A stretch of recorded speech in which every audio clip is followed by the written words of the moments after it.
Welcome to the Genesis series and how to understand the days of creation. As we begin, please read Genesis 1 through chapter 2, verse 3 to get a full context of what we will be talking about.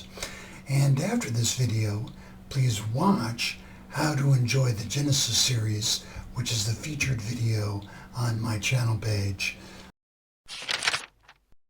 We come across the first usage of the word day in Genesis 1:5. Before this, God created the light, and he separated the light from the darkness. God called the light day, and the darkness he called night.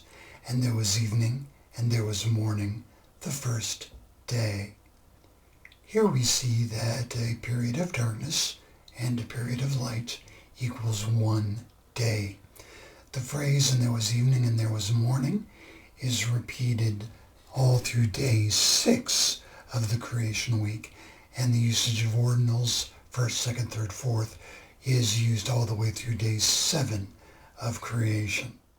That a day is a period of light followed by a period of darkness is a common, matter of fact expected, meaning of the word day, and that days follow days is the normal experience of everyone on earth.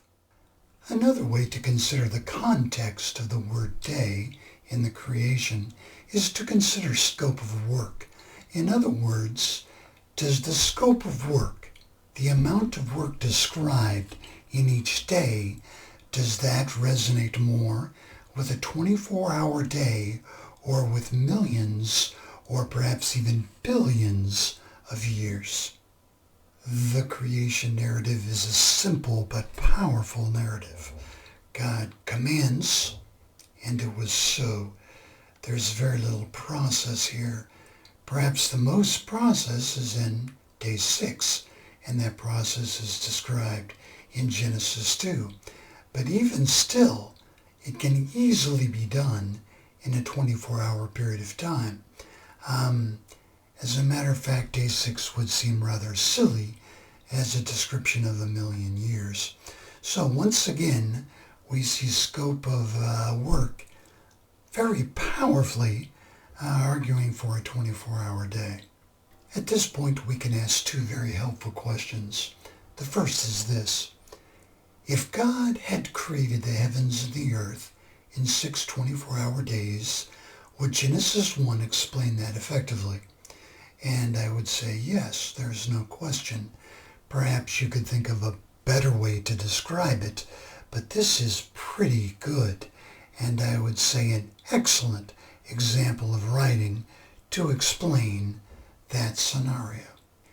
And our next question is, if God had created the universe 14 billion years ago and the earth 4.5 billions of years ago, is Genesis 1 a helpful explanation of that reality? To which we can honestly and powerfully reply no.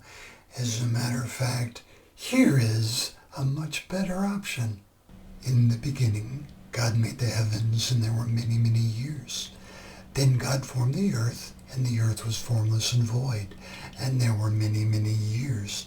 Then God said, "Let there be a life," and there was a life.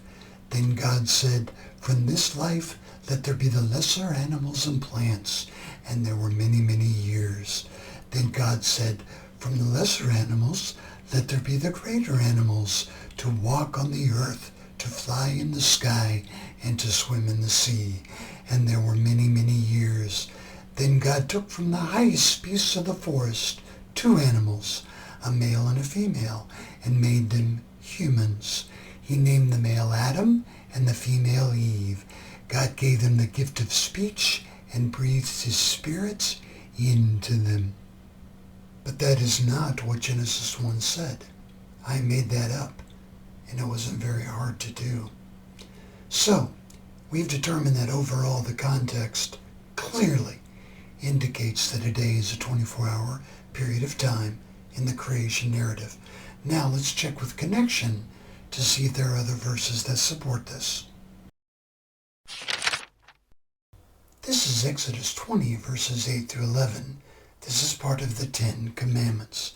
Please follow along as I read the red text. 6 days you shall labor and do all your work, but the 7th day is a Sabbath to the Lord your God. For in 6 days the Lord made the heavens and the earth, the sea, and all that is in them, but he rested on the 7th day. Please note the similarity of the creation week and the Jewish work week as commanded by God. 6 days work, 1 day rest. 6 days work, 1 day rest. It's the same week. Note also that this text does something very helpful for us. It tells us that the heavens and the earth were created in 6 days. You cannot say in Genesis 1, well, maybe God made the heavens in the past and then the 6 days are just describing the creation of the earth. No. The heavens and the earth together, everything was created in 6 days. So we see that the 10 Commandments affirm our interpretation that the days of Genesis are literal 24-hour days forming 1 week. Let's now turn to Minutia. What are some common forms of minutia? First, scientific minutia.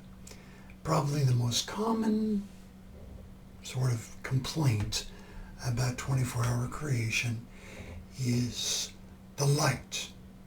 That the light from distant stars couldn't get here, that God creates light before the sun, all this kind of thing. All you need to know is God is God. He's all-powerful. He's making an earth for humans to live in. He can make adult men and women. He can make trees that are bearing fruit. He can make stars whose light is already here. Remembering that God is God and we are not will take care of most of scientific minutia. And of course, the most common form of canonical minutia is the argument that day can sometimes mean age. I agree, of course. The most common example is the day of the Lord, where the day of the Lord that is described in Scripture, the scope of that description is far beyond what can be done in 24 hours. So yes, the relevant question is, how do you know which is which? And the only answer is by context and connection. Just because an interpretation is possible does not make it preferable. And if you disagree with me, I have a question for you. Can I interpret the Passion Week like you interpret the Creation Week? I don't think Jesus was in the tomb for 3 24-hour days. I think those days were ages. And I don't believe in the resurrection. Modern science doesn't believe in that. People can be revived, but never resurrected. I think Christ will return at some distant future time spiritually. Can you prove I'm mistaken based on how you interpret the Bible? And one of the many reasons I don't like minutia is because it robs this chapter of its joy. Genesis 1 is such a great chapter. Our God is so powerful. He's so beautiful. He's so capable. He has amazing vision. He's doing astonishing things. And he created, even after the fall, a world that is bewilderingly beautiful. I love the creation and how it points me to the beauty and majesty of God. See you next week. I'm Martin McCorkle. Thanks for watching. God bless.